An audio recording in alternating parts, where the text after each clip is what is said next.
Hi friends, ఈరోజు నేను జల్లలతోటి చేప పిట్టు ఎలా చేయాలో మీకు చూపిస్తాను. దీన్ని ఏంటంటే చికెన్ మటన్ లాగానే ఈజీగా తినేవచ్చు. అలాగే పిల్లలకు కూడా స్కూల్ నుంచి రాగానే ఈవినింగ్ స్నాక్స్ లాగా పెట్టవచ్చు, డైరెక్ట్గా కూడా తినచ్చండి.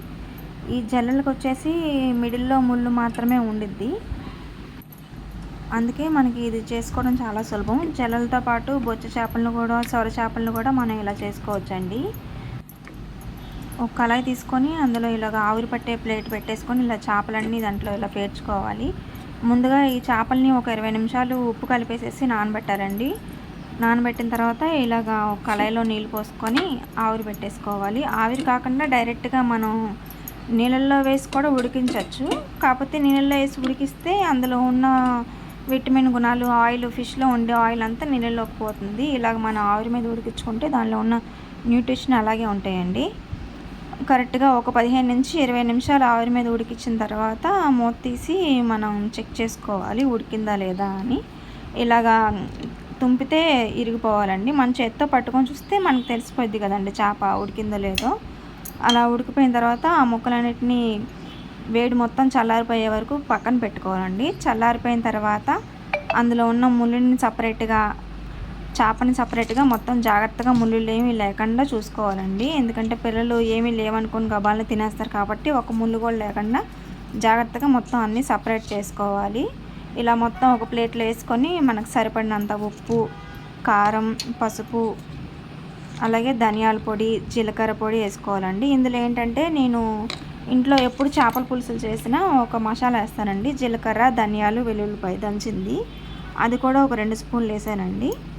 మొత్తం వేసేసిన తర్వాత బాగా కలిపేసి ఒక 10 నిమిషాలు ఆ మసాలా మొత్తం ఆ చేపకి బాగా పట్టేలాగా ఒక 10 నిమిషాలు పక్కన నానబెట్టాలండి. ఇది వచ్చేసి జల్లల చేపలండి. ఇప్పుడు వర్షాల సీజన్లో బాగా దొరుకుతాయి మనకి ఇక్కడ. ఇవి మన ఇంటికి తీసుకొచ్చి చేసుకోవడం కూడా చాలా సులభంగా ఉండిద్ది. దీనిపైన పులుసేమి ఉండదండి, మధ్యలో ఒక ముళ్ళే ఉంటుంది. మనం పులుసులు చేసుకున్నా కానీ ఫ్రై చేసుకున్నా కానీ పిల్లలు కూడా చాలా ఈజీగా తినగలరు. చాలా టేస్టీగా ఉంటుంది చేప కూడా.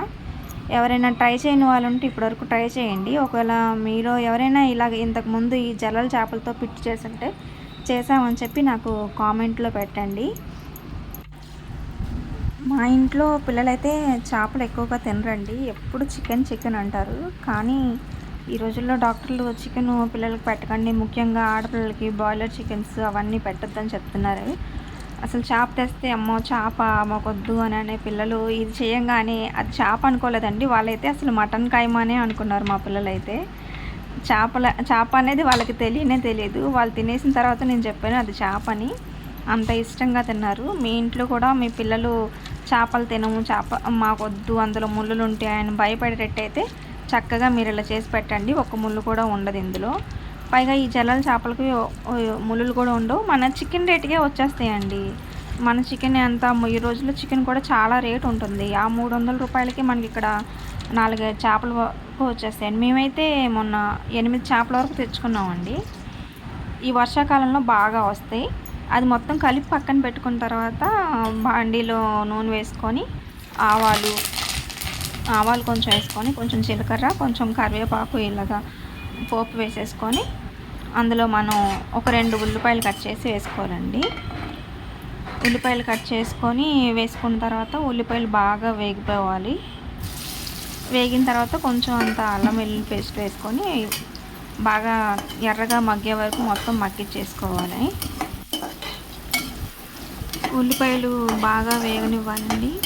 ఉల్లిపాయలు, 4 పచ్చిమిరపకాయలు మీరు తినే కారం బట్టి, ఎందుకంటే మనం అందులో కూడా కారం కలిపాం కాబట్టి పిల్లలకు పెట్టేటైతే కొంచెం చూసి పచ్చిమిరపకాయలు వేసుకోండి. మధ్యలో కలుపుతూ ఇలాగా శుభ్రంగా ఉల్లిపాయలన్నీ వేగిపోయే వరకు వేగనివ్వాలి. వేగిన తర్వాత మనం ఇందాకలా చేసి పక్కన పెట్టుకున్నాం కదండి చేప మిశ్రమాన్ని, దాన్ని కూడా అందులో వేసేయాలండి. అందులో వేసేసి శుభ్రంగా కలపాలి. కనీసం మనకి చేప పిట్టు మొత్తం తయారవడానికి ఒక 20 మినిట్స్ పట్టిద్దండి. ఈ 20 మినిట్స్లో మధ్యలో మనం మూత తీసుకొని అడుగు వంటకుండా కలుపుకుంటూ ఉండాలి. ప్రతి 5 నిమిషాలకు ఒకసారి మనం మూత తీసుకొని చెక్ చేసుకుంటూ కలుపుకుంటూ ఉండి బాగా మంచిగా చేప మనం వేసిన దానికి లాస్ట్లో వచ్చేటప్పటికి ఎర్రగా ఫ్రై అవ్వాలండి. బాగా మంచిగా ఫ్రై అయ్యి కళాయికి అంటుకోకుండా ఉంటే ఈ చేప పిట్టు రెడీ అయిపోయినట్టే. ఫైనల్గా మనం కొత్తిమీర వేసుకొని గార్నిష్ చేసుకోవాలండి. ఒక్కసారి మీరు కూడా ఇలాగా ట్రై చేసి చూడండి. ఎవరైనా మీలో ట్రై చేస్తుంటే మీకు ఎలా వచ్చింది, మీ పిల్లలకి నచ్చిందా, మీ ఇంట్లో వాళ్ళకి నచ్చిందా లేదా అనేది నాకు కొంచెం కామెంట్ రూపంలో చెప్తే నాకు కూడా కొంచెం ఎంకరేజ్మెంట్గా ఉండిద్ది. ఒకవేళ మీకు ఈ వీడియో నచ్చి ఉంటే ఒక లైక్ చేయండి, కామెంట్ చేయండి, అలాగే సబ్స్క్రైబ్ చేయండి. మీరు ఇంకా నాకు ఏదైనా సజెషన్స్ ఇవ్వాలనుకుంటే వీడియోకి సంబంధించి మీరు నాకు కొంచెం కామెంట్లో తెలియచేయండి. థ్యాంక్స్ అండి. Thank you so much. ఈ రెసిపీని పిల్లలు ఈవినింగ్ వచ్చేటప్పటికి చేసి ఉంచితే మంచిగా స్నాక్స్ లాగా తింటారండి. అలాగే ఇదే రెసిపీతో కూడా మనం చికెన్ మోమోస్, వెజిటేబుల్స్ మోమోస్ చేస్తాం కదండి. ఈ స్టఫ్నే మనం మోమోస్లో పెట్టి కూడా మనం స్టఫ్ చేసుకోవచ్చు. అది కూడా చాలా బాగుండిద్ది. ఈసారి నేను ఆ మోమోస్ రెసిపీ కూడా చేసి మీకు చూపిస్తానండి. ఒకవేళ నా వీడియో నచ్చితే లైక్ కొట్టండి, కామెంట్ చేయండి, సబ్స్క్రైబ్ చేయండి. థ్యాంక్ యూ సో మచ్ అండి.